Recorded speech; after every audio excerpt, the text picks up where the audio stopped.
그가 로마에 들어가니 바울에게는 자기를 지키는 한 군인과 함께 따로 있게 허락하더라.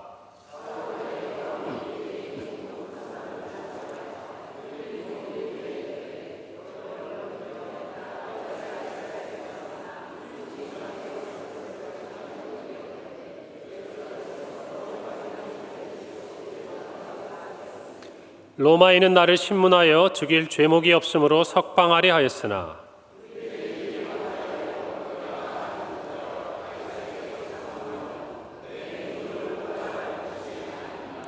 이러므로 너희를 보고 함께 이야기하려고 청하였으니 이스라엘의 소망으로 말미암아 내가 이 쇠사슬에 매인 바 되었노라.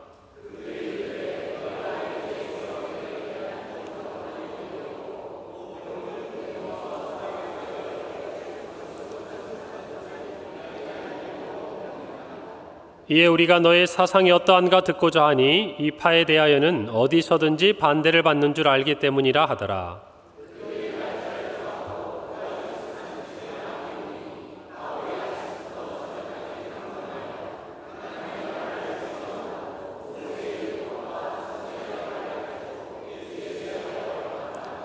그 말을 믿는 사람도 있고 믿지 아니하는 사람도 있어.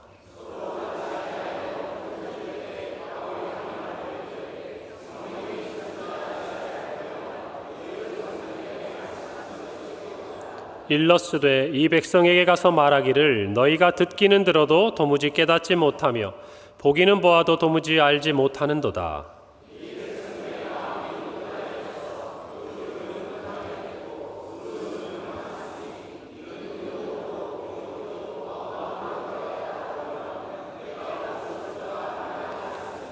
그런즉 하나님의 이 구원이 이방인에게로 보내어진 줄 알라. 그들은 이것을 들으리라 하더라. 우리 30절 31절 함께 읽습니다. 바울이 온 이태를 자기 셋집에 머물면서 자기에게 오는 사람을 다 영접하고 하나님의 나라를 전파하며 주 예수 그리스도에 관한 모든 것을 담대하게 거침없이 가르치더라. 아멘. 할렐루야. 한 주간 평안하셨어요? 네, 오늘 하나님의 말씀 우리 사도행전 28장의 내용을 가지고 또 담대하게 거침없이라는 제목으로 은혜를 나누기를 원합니다. 여러분 오늘 보니까 앞쪽에 이렇게 현수막 맥주감사주일이라고 우리가 모두 볼 수 있게 걸려 있고 또 앞에 어떠세요? 이렇게 꽃 장식도 예쁘시죠? 네, 제가 넥타이 색깔하고 좀 맞춰봤는데 어울립니까? 그래요. 우리의 마음이 뭔가 좀 이렇게 환해졌으면 좋겠어요. 여러분 사람의 마음에 감사가 있으면요 모든 게 다 이렇게 환해 보입니다. 뭔가 좀 긍정적으로 보이게 되고요 뭔가 좀 더 기다려줄 수 있는 여유가 생기는 것 같아요.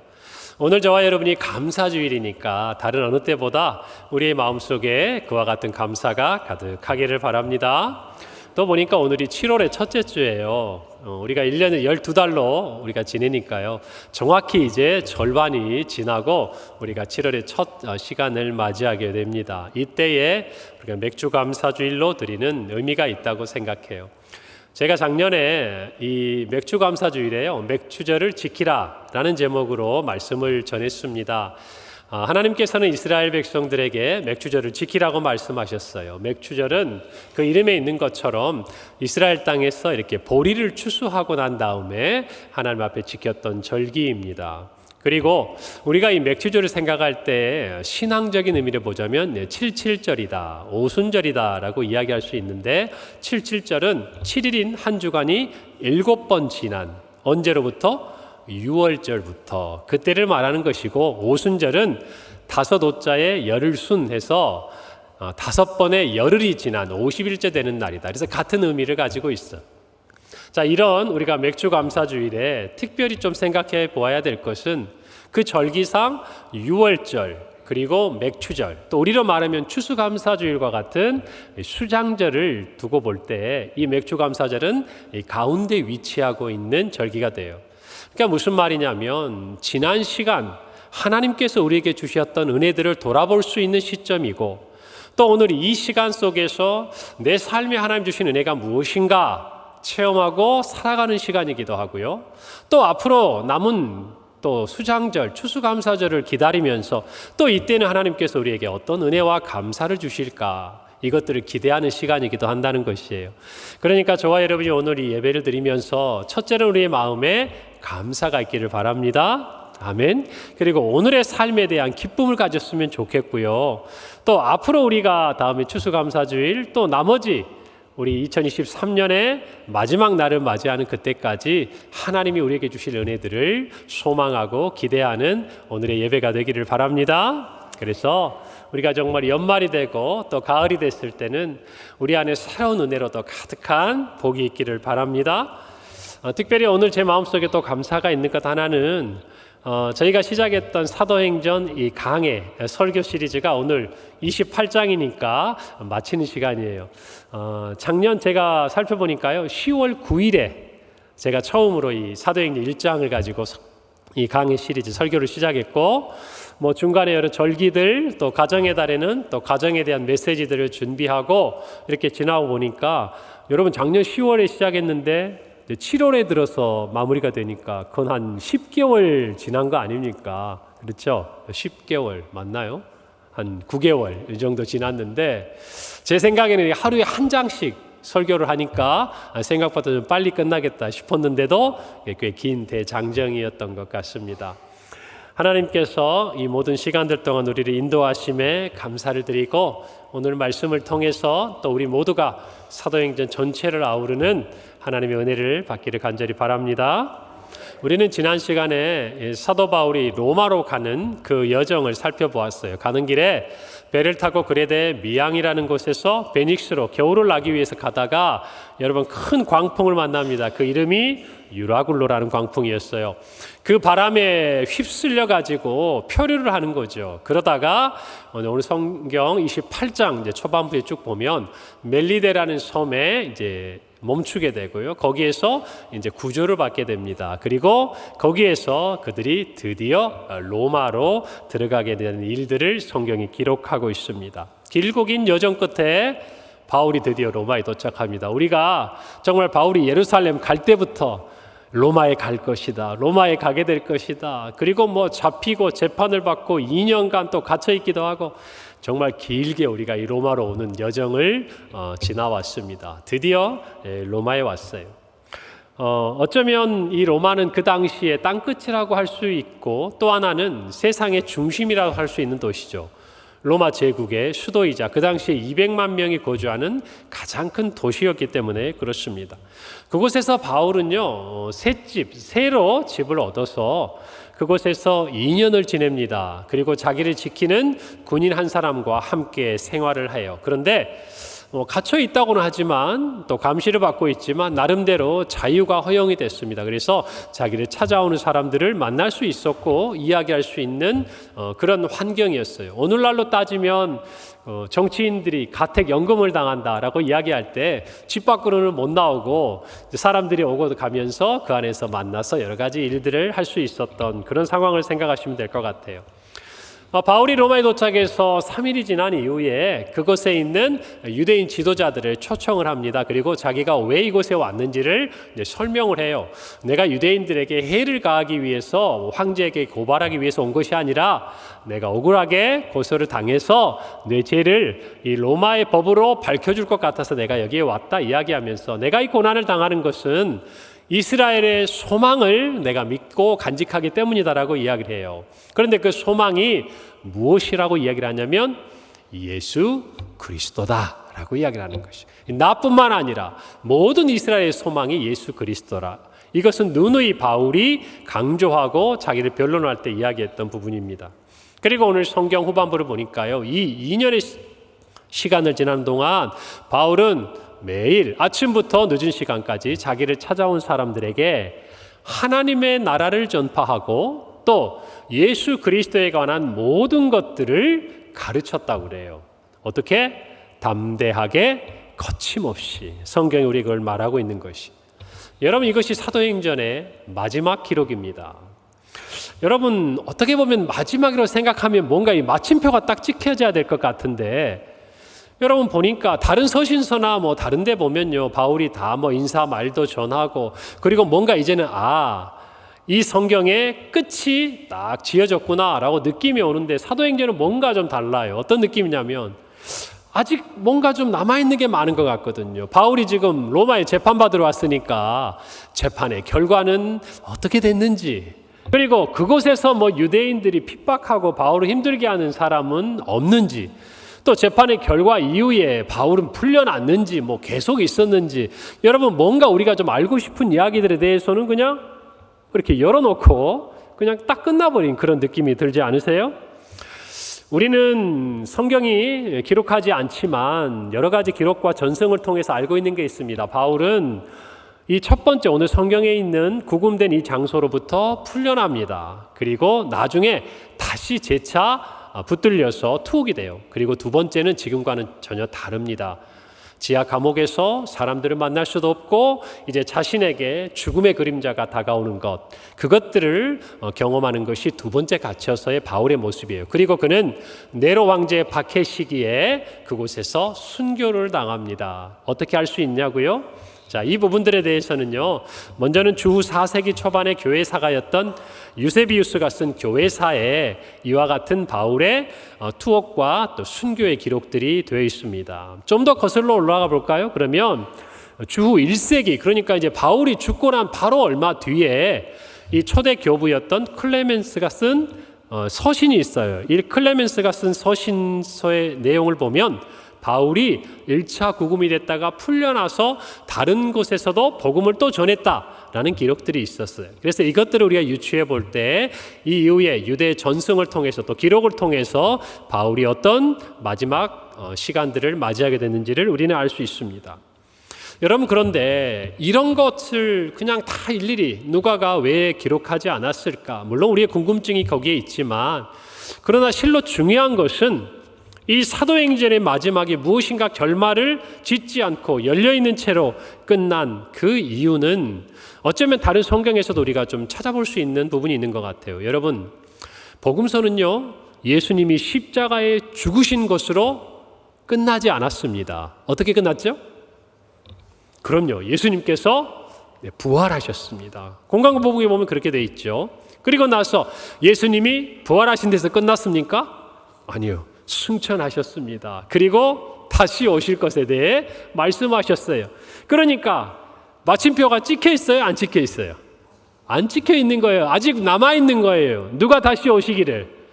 예수께서 다시 오시기를 기다리는 그때가 되어야 마침표가 될 것 같은 마무리를 하고 있는 거예요. 여러분, 이 사도행전도 마찬가지입니다. 무엇인가 끝났는데 아직 끝나지 않은 그것들을 남겨두고 있는 것이죠. 그러면서 31절에 사도행전은 이렇게 마무리합니다. 하나님의 나라를 전파하며 주 예수 그리스도에 관한 모든 것을 담대하게 거침없이 가르치더라. 여러분, 오늘은 저희가 사도행전 마지막 날이죠. 우리 사도행전 첫 번째 시작했던 1장의 설교의 제목이 기억나십니까? 여러분이 모를 줄 알고 여쭤본 거예요. 이거를 아시면 작년 10월 9일에 했던 설교 제목을 아신다. 제가 여러분 앞에서 어떻게 설교할 수 있겠습니까, 앞으로? 자, 여러분, 그때 설교의 제목이요, 예수님의 증인이라는 제목입니다. 뭐라고요? 예수님의 증인. 우리는요, 사도행전 전체를 관통하는 주제가 되는 한 구절의 말씀을 기억합니다. 귀에 못이 박히게 들었습니다. 오늘 새로 오는 분도 계시지만 어쩌면 이것을 우리가 암기할 수도 있는 부분이에요. 우리 기존의 성도들에게는 1장 몇 절이죠? 8절 말씀이에요. 자, 제가 한번 읽을 테니까 내가 그냥 외우기 싫었는데도 머릿속에 외워진 분들은 따라서 해서 좋습니다. 오직 성령이 너희에게 임하시면 너희가 권능을 받고 예루살렘과 온 유대와 사마리아와 땅끝까지 이르러 내 증인이 되리라 하시니라. 예수님께서 부활하시고 승천하시면서 마지막 제자들에게 남겨주신 말씀입니다. 여러분, 그래서 사도행전은 어떤 얘기죠? 예수님이 말씀하신 대로 약속하신 성령이 오셔서 그 성령의 충만함으로, 성령의 권능으로 힘입은 제자들이, 사도들이 예루살렘과 온 유대와 사마리아와 오늘 우리가 보고 있는 이 땅끝이라고 이야기할 수 있는 로마, 아니 그 너머까지 예수 그리스도에 대한 증인의 이야기가 기록된 것이 뭡니까? 이 사도행전이라는 것이에요. 여러분, 우리는 이 본문 말씀을 통해서 쭉 읽어보면서 사도들의 이야기, 제자들의 이야기, 오늘 바울과 같은 증인들의 이야기를 함께 쭉 살펴보고 왔습니다. 그리고 오늘 그 마지막에서 우리는 이렇게 이야기할 수 있는 것이죠. 이 사도행전은 예수님의 약속하신 누가 오셔서? 성령이 오셔서 예수님의 증인들과 함께 이루어 가신 복음의 이야기다라는 것이에요. 구원의 역사라는 것입니다. 여러분, 그래서 사도행전의 시작과 끝은요, 하나님의 나라로 시작해서 하나님의 나라로 끝나는 것을 저와 여러분이 알아야 합니다. 여러분, 사도행전 1장 3절에 보면요, 예수님께서 부활하셨습니다. 그리고 40일간 제자들과 함께 계시면서 어떻게 기록되어 있냐면요, 그가 고난받으신 이후에 또한 그들에게 확실한 많은 증거로 친히 살아계심을 나타내사 40일 동안 그들에게 보이시며 무엇을 말씀하셨다? 하나님 나라의 일을. 그래요. 예수님께서는 하나님의 나라에 대한 말씀을 이제 승천하시기 전 약 40일 동안 제자들에게 말씀하시고 가르치셨습니다. 그리고 오늘 그 예수의 증인들에 의해서 우리가 사도행전의 마지막 부분에 이르러서 확인할 수 있는 한마디, 31절에 보니까 바울이 하나님의 나라를 전파했다 라고 기록되고 있는 것이, 저와 여러분은요, 하나님의 나라를 생각할 때 두 가지 단어를 우선적으로 기억하셔야 됩니다. 하나는 이미라는 단어고 하나는 아직이라는 단어. 우리는 이 부분에 대해서 많은 부분을 들으셨을 겁니다. 성도는요, 예수 그리스도께서 이 땅에 오심으로 이미 임한 하나님의 나라 가운데 살고 있음을 믿으셔야 합니다. 아멘입니까? 우리는 이미 임한 하나님의 나라 가운데 살고 있습니다. 그러면서 또 한편으로 우리는 주님께서 다시 오실 그날을 기다리며 아직 도래하지 않는 하나님의 나라를 소망하며 사는 사람들이에요. 그러니까 하나님의 나라는 예수 그리스도께서 가르치실 때 이미 오신 예수 그리스도에 대한 이야기요, 그리고 주님이 다시 오셔서 이루실 하나님의 나라에 대한 이야기인 것이에요. 성도는요, 이것을 아셔야 돼요. 이미 임한 하나님의 나라를 증거하는 사람입니다. 무엇을 증거하는 사람이라고요? 이미 임한 하나님의 나라를. 그리고 이게 중요한 건데요, 자신이 증거한 하나님의 나라가 이 땅에 임하기를 믿고 소망하는 사람이에요. 자, 이 두 가지 비슷한 단어인데 이걸 연결하는 하나의 키가 있습니다. 그건 뭐냐면 자신이 증거한 대로. 여러분, 증인이요 성도는 그와 같은 사람이에요. 이미 오신 하나님의 나라에 살면서 자신이 그 하나님의 나라를 증거한 그대로 하나님의 나라가 이 땅에 다시 오실 것을, 임할 것을 여러분 소망하고 증거하는 사람이라는 것이에요. 그러니까 저와 여러분이 하나님의 나라를 생각할 때에 우리는 이 하나님의 나라를 전파하는 증인이라는 것을 아셔야 된다는 거예요. 여러분, 우리는 지난 27장 또 오늘 8장에 이르는 모든 사도행전의 시간을 통해서요, 예수의 증인으로서 이와 같이 하나님의 나라를 증거한 많은 사람들을 만났습니다. 이름을 한번 떠올려 볼까요? 베드로가 있지요. 요한이 있고 나머지 사도들이 있습니다. 그리고 스데반을 비롯한 7 집사가 있어요. 그리고 바울과 바나바, 여러분 기억나시죠? 그리고 함께 2차 전도여행을 떠났던 실라, 믿음의 아들 디모데, 그리고 브리스길라와 아길라, 이 신실한 두 부부의 이름이 있었어요. 여러분, 그리고 오늘 이 사도행전을 기록하고 있는 누가와 같은 귀한 동역자들, 여러분 그들을 한마디로 우리가 표현해 본다면 그들은 진정한 예수님의 증인들이었다라는 것입니다. 오늘 저와 여러분도 마찬가지예요. 이 사도행전 가운데 나타난 수많은 사람의 뒤를 따라 하나님의 나라에 살고 있으며 하나님의 나라를 소망하고 증거하는 저와 여러분 또한 우리에게 주신 사명이요 요구되는 정체성은 예수님의 증인이라는 것이에요. 오늘 이 사도행전을 마무리하면서 우리 모두가 이 한 가지를 고백하기를 바랍니다. 우리 옆에 분들에게 이렇게 이야기합시다. 우리는 예수님의 증인입니다. 한번 인사 한번 하세요. 그래.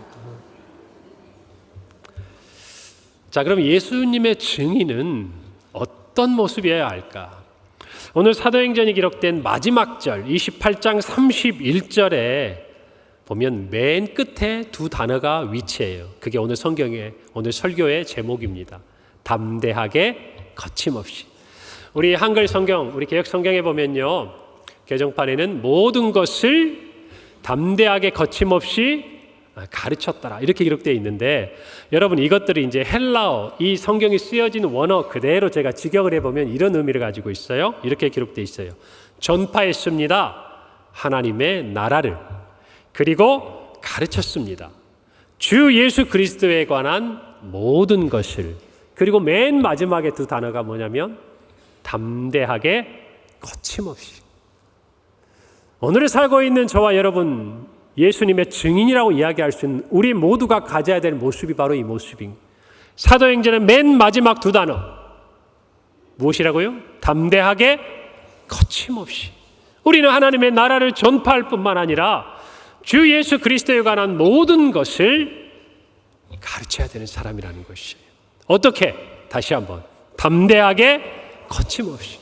오늘 사도행전의 마지막 부분을 맞이하고 있는 저와 여러분의 마음속에 이 문을 열고 나가서 우리가 예수님의 증인으로 세상 가운데 나타내야 될 모습은 뭐냐? 담대하고 거침없는 모습이어야 한다는 거예요. 우리 안에 있는 무엇을 가지고, 복음을 가지고, 우리 안에 임한 무엇을 가지고, 하나님의 나라를 가지고 여러분, 저와 여러분의 모습이 그와 같아야 된다는 것입니다. 오늘 우리는 이 두 가지 단어를 살펴보면서 우리가 앞으로 어떤 증인의 모습을 가져야 될지 우리 마음속에 확고히 다지는 시간이 되기를 바랍니다. 첫 번째로 예수님의 증인은 담대합니다. 어떻다고요? 담대하다고. 이 담대하게라는 헬라어 파르레시아스는요, 어떤 의미를 가지고 있냐면 자유롭고 두려움이 없는 확신을 의미하고 있어요. 자유롭고 두려움이 없다라는 것이. 여러분, 복음주의 신학자 존 스토트는요, 이 파르레시아스 단어를 주의하면서 이렇게 설명을 합니다. 솔직하여, 잘 들어보세요. 솔직하여 진리를 은폐하지 않고 분명하여 표현이 모호하지 않으며 그리고 자신 있는 결과로 인해 두려움이 없는 모습을 나타내는 단어 파르레시아스. 이게 무슨 뜻이라고요? 담대하게, 이 말이라는 것이에요. 제가 이 부분을 생각하는데 너무나 공감이 되는 것이에요. 예수의 증인인 저와 여러분은요, 세상 가운데 이런 모습을 가져야 합니다. 우리는 솔직해야 돼요. 진심이어야 돼요. 우리에게 주신 이 구원이 당신에게도 정말 필요합니다. 그 어떠한 정말 외식이나 치장도 필요가 없어요. 그저 우리가 살았으니 당신도 살아야 합니다. 여러분, 이것이 우리를 담대하게 하는 것이에요. 여러분, 더불어서 어떤 위협 앞에서도, 어떤 위험 앞에서도 저와 여러분은 진리를 진리라고 말할 수 있어야 돼요. 뭐라고요? 진리를 진리라고 말해야 된다는 것입니다. 진리를 은폐해서는 안 되는 것이에요. 저와 여러분이 가지고 있는 이 복음이 진정 하나님의 나라가 다시 우리 가운데 임하는 것을 저와 여러분이 진리로 간직하고 있다면, 어떤 사람이 우리를 조롱하고 핍박하더라도, 어떤 환경이 우리로 하여금 그 믿음에서 떠나도록 우리를 유혹하고 위협하더라도 저와 여러분은 그것이 진리라는 것을 포기해서는 안 됩니다. 진리라는 것을 진리라고 선언할 수 있어야 된다는 것이에요. 그것이 담대함의 실체예요. 그리고 분명해요. 모호하지 않습니다. 이렇게 하면 될 거야. 아니에요. 이것만이 구원의 길이에요. 여러분, 사도행전의 지난 시간들을 한번 돌이켜볼까요? 산헤드린 공회 앞에 섰을 때 베드로와 요한, 특별히 베드로가 뭐라고 고백합니까? 사도행전 4장 12절이에요. 다른 이로서는 구원을 받을 수 있다 없다? 없다라는 거예요. 이 얼마나 명확하고 분명합니까? 천하 사람 중에 구원을 받은 다른 이름을 우리에게 주신 일이 있다 없다? 없어요. 여러분, 이 진리에 대한 담대함이, 이 복음에 대한 분명함이 우리로 하여금 세상을 향해서 담대하게 나아가도록 이끄는 것이에요. 우리 안에 복음이 분명하지 않으면 우리는 복음을 전할 수 없는 것입니다.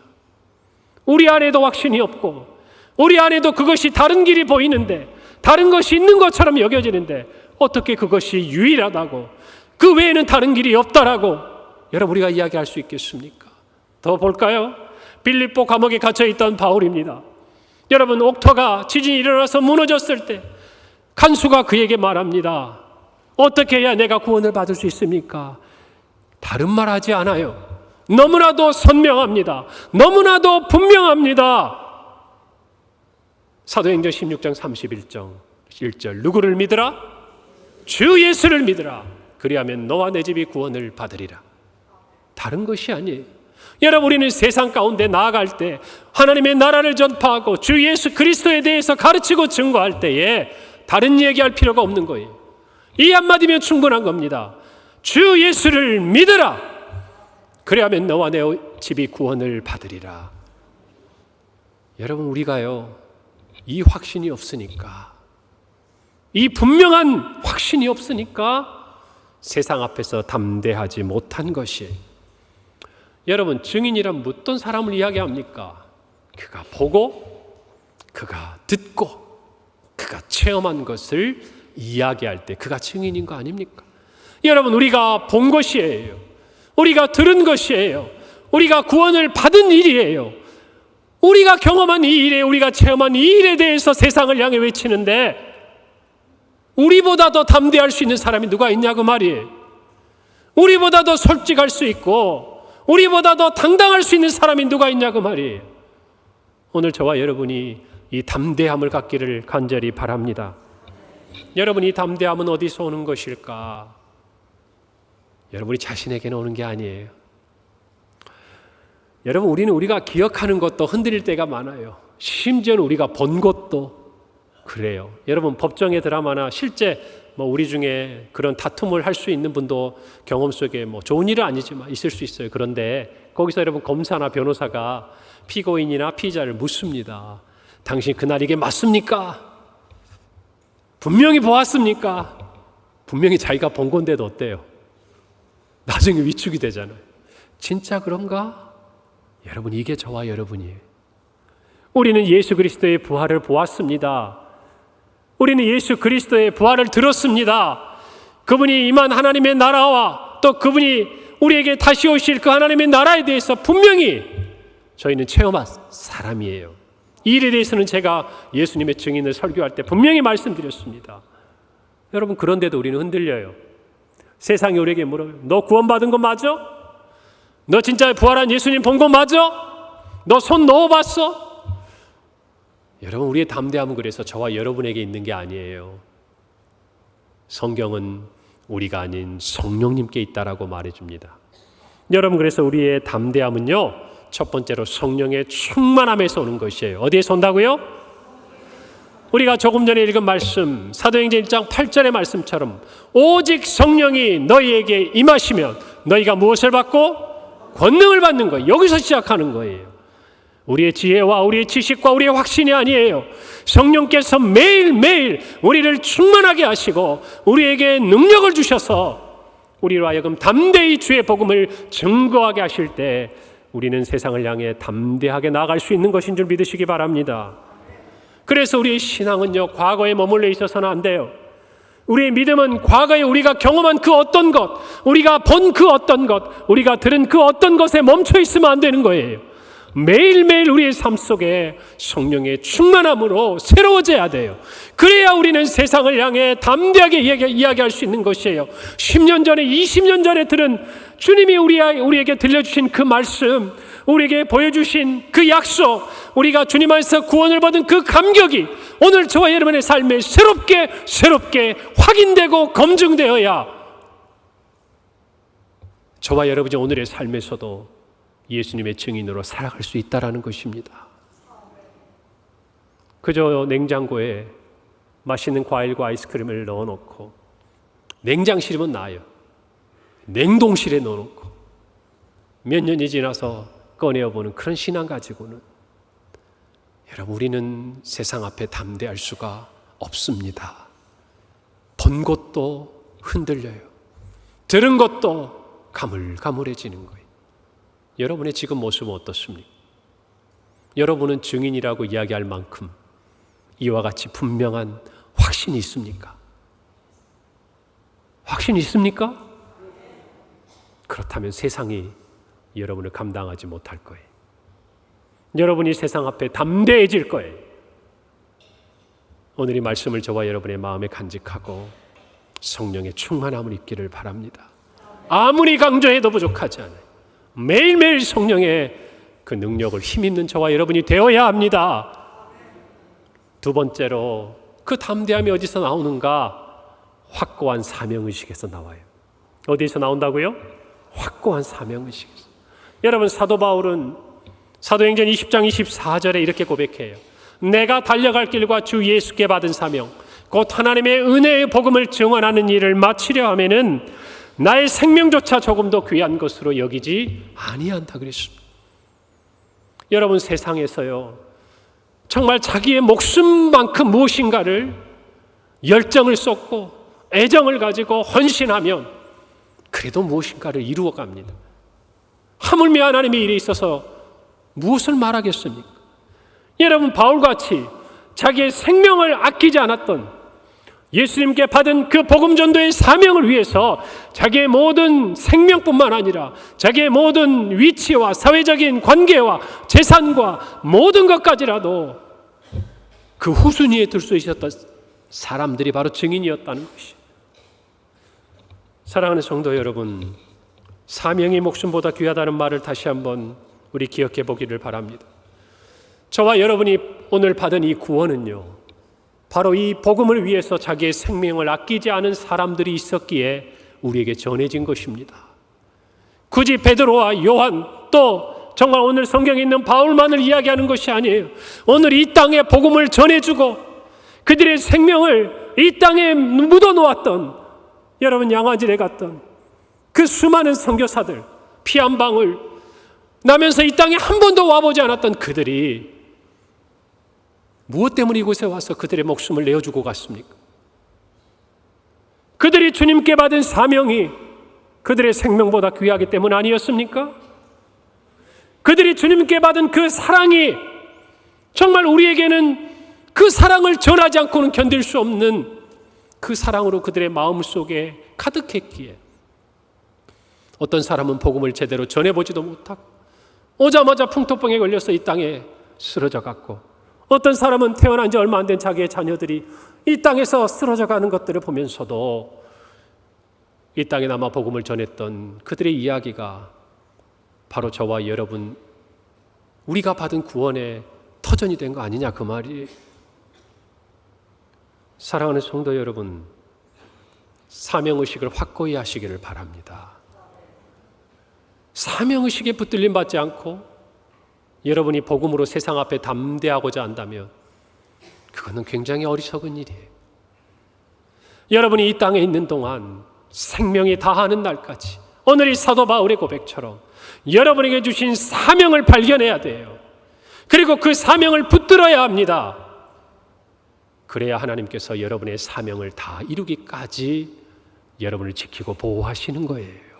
바울이 증거하고 있는 거 아닙니까? 그도 순교했지만 그러나 그에게 주신 사명을 감당하기까지 하나님은 유대인들의 손아귀에서, 수많은 이방인들의 손아귀에서, 여러분 강의 위협과 또 바다의 광풍 한가운데서로부터 돌에 맞아 죽었던 그를 살리는 과정에 이르기까지 하나님은 그를 보호하시지 않았냐 그 말이에요. 저와 여러분 모두가 이 사도행전을 살펴보면서 저는 생명보다 소중한 그 어떤 것들을 발견하기를 바랍니다. 여러분, 정말 목숨보다 귀한 것을 발견한 사람은요 두려울 게 없는 거예요. 그렇지 않습니까? 우리의 마지막 순간에 모든 것을 다 얻어도 우리의 목숨 하나 보장받지 못하면 다 무너지는 것이 인간이에요. 그런데 우리의 생명보다 귀한 그 어떤 것을 저와 여러분이 발견하고 이 세상을 살아간다면 뭔가 다르지 않겠습니까? 뭔가 세상과 다르지 않겠냐 그 말이에요. 뭔가 오늘을 살아간 우리의 삶이 이전과 다르고 다른 사람들과 다르지 않겠냐 그 말이에요. 여러분 직장에서 일을 하고 여러분 학교에서 공부를 해도요 똑같이 공부하고 일해도 눈빛이 다른 사람들이 있지 않나요? 그들은 그 자리에서 무엇인가 의미를 찾는 사람들이에요. 단순히 일을 해서 돈을 벌고 공부를 해서 내가 어떤 학점을 잘 봐서 좋은 대학 가는 사람, 그런 사람들에게 우리는 무엇인가 본받으려고 하고 배우려고 하지 않아요. 똑같이 일을 하면서도 무엇인가 소명의식을 가진 사람, 똑같이 공부를 하면서도 꿈을 가지고 자기의 개인적인 이익과 영달이 아니라 사회를 변화시키려고 하는 그 꿈을 가진 사람, 여러분, 그 사람들에 의해서 세상은 변화되는 거예요. 아닙니까? 맞아요. 여러분들 신앙생활 하면서 남들처럼 하지 마세요. 저는 그 말이 제일 안타까운데요. 다른 사람처럼 하지 마세요. 정말 여러분이 생명보다 소중한 가치를 발견하면 그렇게 할 수가 없어요. 적어도 평강교회 우리 모든 성도들은 예수의 증인인 줄로 믿습니다. 여러분, 그렇다면 이 믿음 안에서 여러분의 생명보다 소중한 것들을 발견하기를 바랍니다. 붙들기를 바랍니다. 그러면 여러분 앞에 펼쳐지는 세상이 달리 보일 거예요. 그것이 우리를 담대하게 합니다. 담대하게 합니다. 세상이 감당할 수 없는 거예요. 저와 여러분이 이 마음을 마음에 새기기를 바랍니다. 여러분, 두 번째로 저를 따라하세요. 예수님의 증인에게는 거칠 것이 없습니다. 여러분이 거침없다라는 헬라어 아콜리토스는요, 어떤 의미를 가지고 있냐면 아무런 방해가 없이 자유롭다라는 뜻을 가지고 있습니다.